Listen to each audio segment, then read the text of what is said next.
Hi guys, and welcome back to EpicAirsoftHD. This week we have the long-awaited Polymer XCR short. Next week we'll be doing the long. The reason the review is taking so long for us to do it is that we've actually got Mr. Scoutthedoggie himself going to do the shooting test for us. So it's a good little addition to the channel.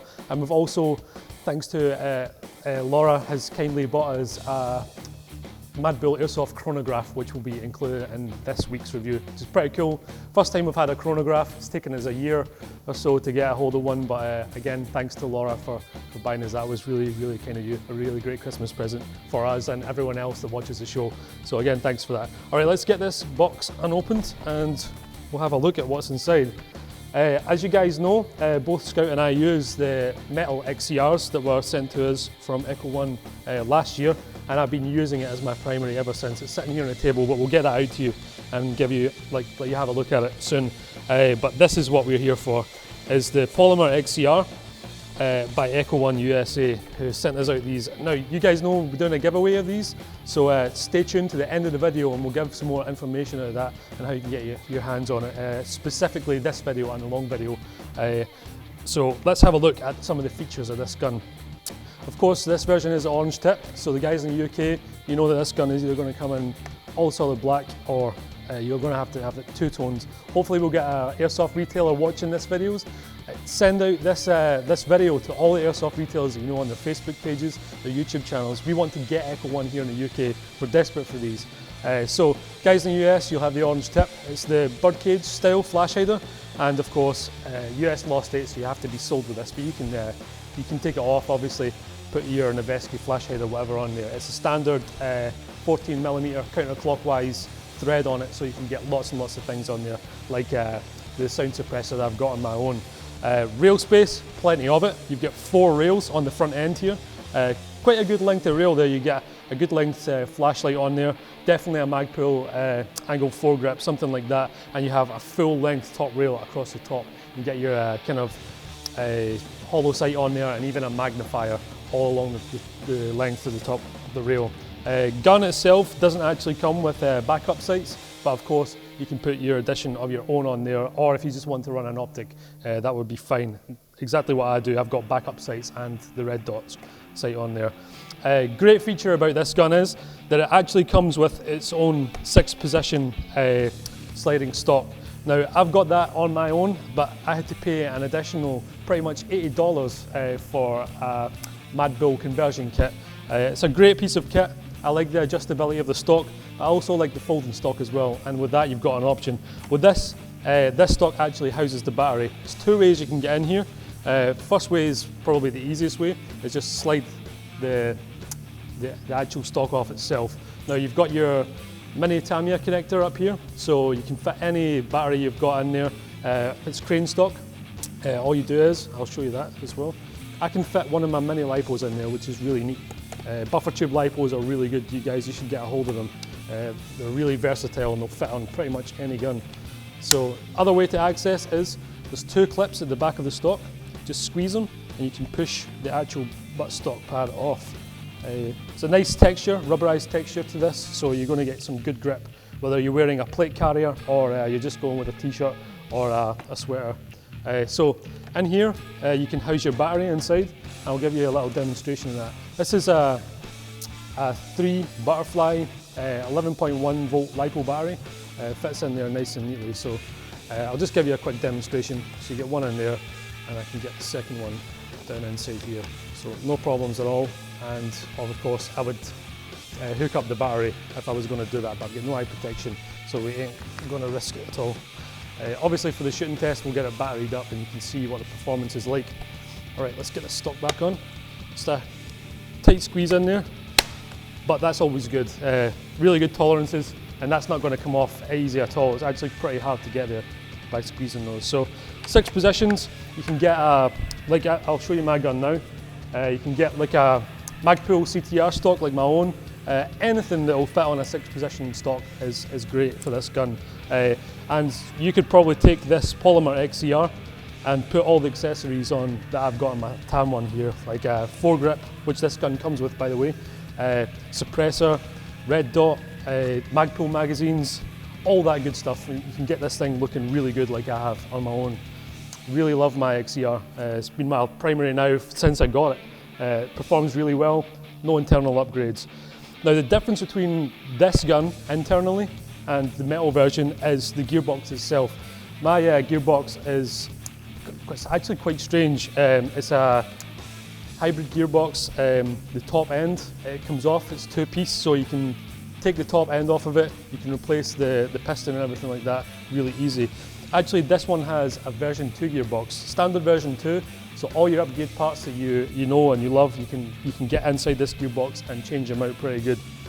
The gearbox in this particular gun is the 8mm version. Also, the piston in it is a polycarbonate ported piston, so you can take this up to quite good rates of fire using an 11.1 volt LiPo quite in here confidently, as long as you're not crazy on the trigger.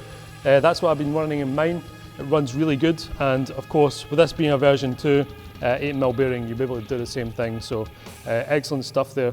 Ported piston head is so that you don't get a sucking effect when you've got a high rate of fire, and it actually slows down the BB that's fired first when it's waiting on the second one coming out. So really good, and the thought that Echo1 put into this gun is really well thought out. The gun itself comes with this battery.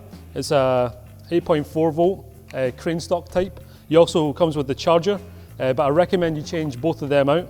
It's good if you want to get started, but not so great if you're going to be using prolonged use. That's just my very own advice there.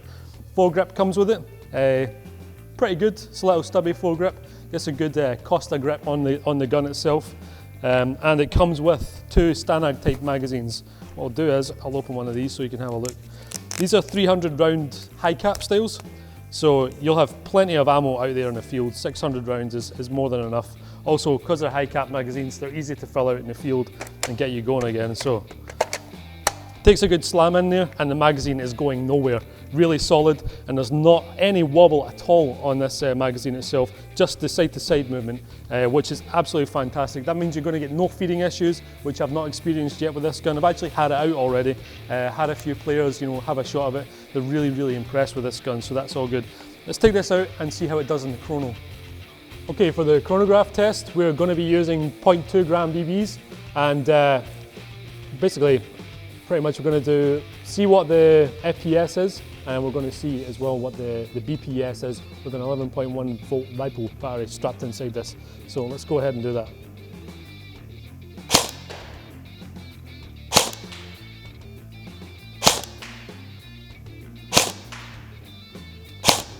It's looking nice and steady so far.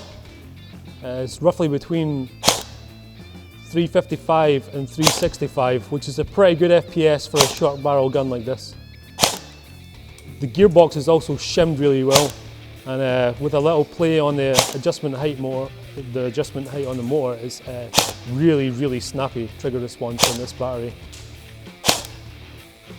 So there you go, roughly between 350 and 360 FPS, 365. Really good FPS, really strong range on this gun as well, which we'll prove later on in the range test.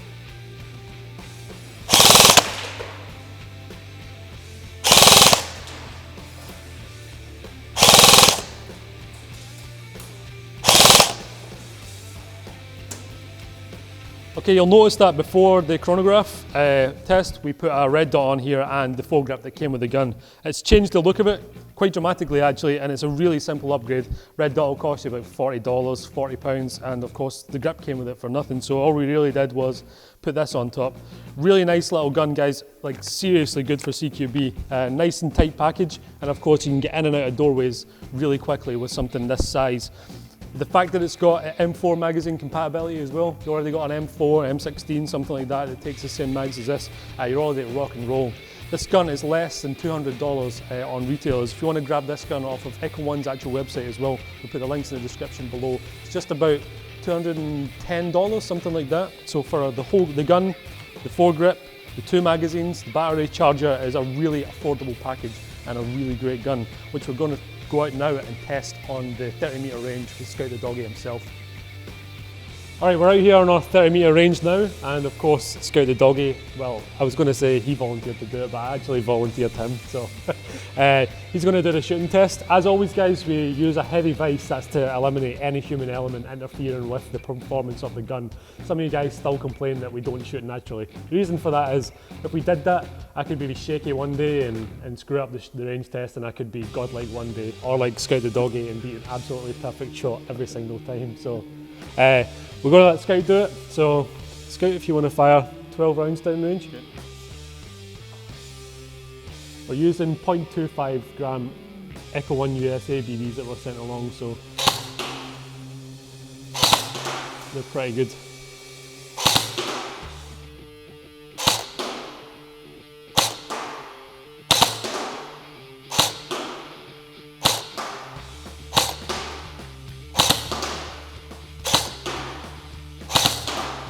Should do. We're on full auto. Ah, that doesn't matter, we're sort of semi. Alright, we're going to have a look at the range target and then we'll move on to fully automatic. Alright, the gun was actually on full auto, but Scout's awesome disciplined trigger finger kept it on semi-automatic. But we're actually going to do a fully automatic test now, about 10 rounds at a time and 3 bursts. So if you'd like to take that away and see what we can do. Semi-auto target was looking pretty damn good, so let's see if the full auto lives up to it.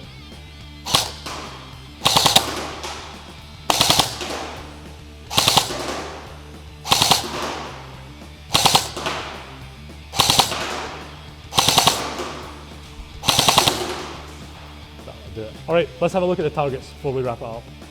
Okay, let's have a look at the targets that Scout shot with the XCR short, and we'll start off with the semi-automatic test. Alright, as you can see, there's some flyers here. Actually, those ones aren't flyers, these couple are though. They landed short and left of the target, but up here is much harder to see. It's actually punched a hole out of the H in our HD logo, which is really good. That little cluster there is absolutely superb for a gun. Like, people assume that short barrels are worse off. They're actually really, really good. There's not a lot of resistance going down the barrel, so it gets a nice clean flight through the barrel itself and then through the air. So absolutely spectacular performance from that. We'll move on to this fully automatic target. Great rate of fire for a stock gun, and just look what it did here.